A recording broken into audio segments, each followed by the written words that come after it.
Assalamualaikum warahmatullahi wabarakatuh. Saya Muhammad Misbahul Huda dari Fakultas Agama Islam Universitas Muhammadiyah Profesor Dr. Hamka, dan asal saya dari Ciganjur, Jakarta Selatan. Alhamdulillah, pada kesempatan kali ini saya mengikuti salah satu mata lomba Gebiar Ramadan Hamka, yaitu dalam mata lomba ceramah. Terima kasih. Wassalamualaikum warahmatullahi wabarakatuh. Uhaikum bitahiyatil Islam, tahiyatan latifatan min qalbin amikin wa daqiqin lituwahidas salam. Assalamualaikum warahmatullahi wabarakatuh. Innal hamdalillah nahmaduhu wa nasta'inuhu wa nastaghfiruh wa na'udzu billahi min syururi anfusina wa sayyiati a'malina. May yahdihillahu fala mudhillalah wa may yudlil fala hadiyalah. Asyhadu an la ilaha illallah wa asyhadu anna Muhammadan abduhu wa rasuluh la nabiyya wa la rasula ba'da. Allahumma shalli wa sallim ala sayyidina Muhammadin wa ala alihi wa sahbihi wa man jahada fi sabilillah ila yaumil qiyamah. Amma ba'd. Yang sama-sama kami hormati dewan juri, yang kami muliakan para dosen, dan tak lupa para hadirin yang kami banggakan. Puji serta syukur marilah kita panjatkan kepada Allah yang Maha Ghafur, yang mana nikmatnya tidak bisa dihitung oleh inspektur, arsitektur, direktur, bahkan tukang bubur dari Cianjur. Maka kita wajiblah bersyukur atas segala nikmat-nikmat Allah dari barat hingga timur. Syukur yang tak pernah hancur bagaikan air mancur, yang mana Allah sangat menyukai hamba-hambanya yang bersyukur dan bertafakur, dan Allah sangat membenci hamba-hambanya yang kufur dan takabur, yang mana kerjaannya makan, minum, tidur, tidak bekerja alias nganggur. Lalu ia diberikan nikmat oleh Allah berupa harta yang berlipat-lipat, rumah bertingkat-tingkat, mobil mengkilat, istri memikat bukan satu bahkan empat.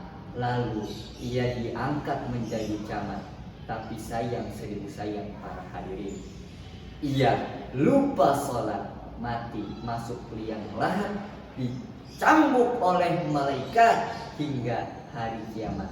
Na'udzubillah tsumma na'udzubillah.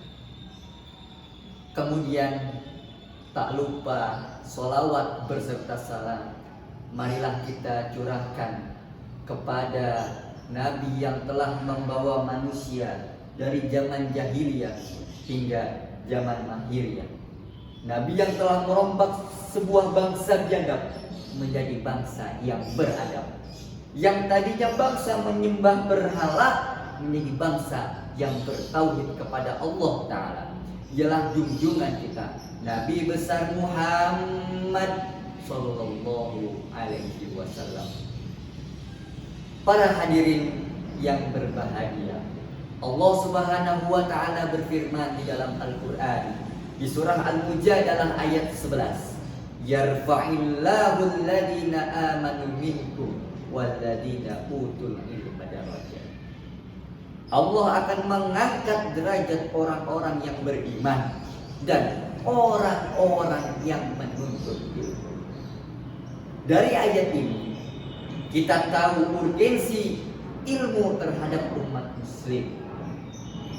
Umat muslim wajib menuntut ilmu, karena dengan ilmulah seseorang akan diangkat derajatnya di antara orang-orang yang lain. Ada hadis yang diriwayatkan Imam Bukhari tentang keutamaan ilmu. Man arada dunya fa'alaihi bil ilmi, wa man arada al-akhirah fa'alaihi bil ilmi, wa man aradahuma fa'alaihi bil ilmi. Barang siapa yang ingin dunia, maka hendaklah ia berilmu. Barang siapa yang ingin akhirat, maka hendaklah ia berilmu. Dan barang siapa yang ingin kedua-duanya, maka hendaklah ia berilmu. Hukum menuntut ilmu bagi seorang muslim adalah suatu kewajiban. Umat muslim tidak hanya menuntut ilmu agama saja, melainkan juga mempelajari ilmu umum atau yang kita sebut dengan sains dan teknologi. Yang menjadi permasalahannya adalah sekarang ini banyak orang yang mempermasalahkan antara ilmu agama dan ilmu umum. Bahkan ada sebagian orang yang berpendapat bahwa ilmu agama adalah ilmu akhirat, sedangkan ilmu umum adalah ilmu dunia.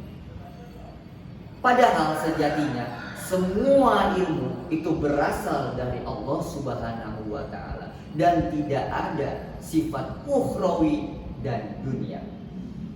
Sifat ukhrawi dan duniawi itu muncul tergantung dari niat kita menuntut ilmu tersebut.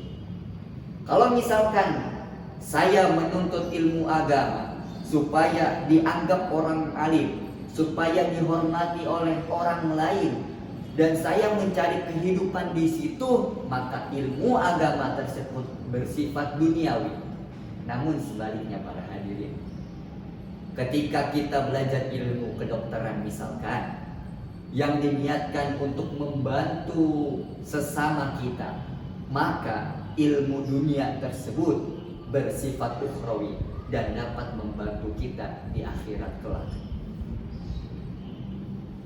Para hadirin yang dirahmati Allah Subhanahu wa Ta'ala, ilmu agama dan ilmu umum merupakan satu kesatuan yang tidak dapat dipisahkan.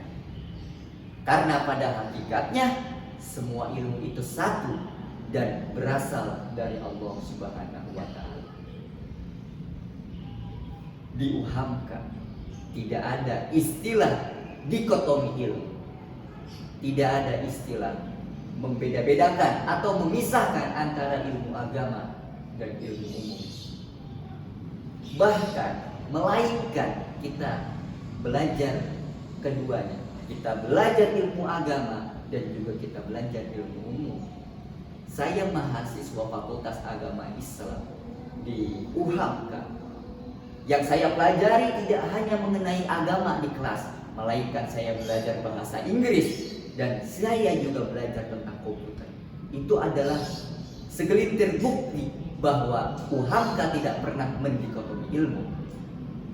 UHAMKA tidak mendikotomi ilmu itu berbanding lurus dengan salah satu pemikiran tokoh ulama sekaligus sastrawan dan sejarawan yang terkenal, ialah Profesor Dr. Buya Hamka.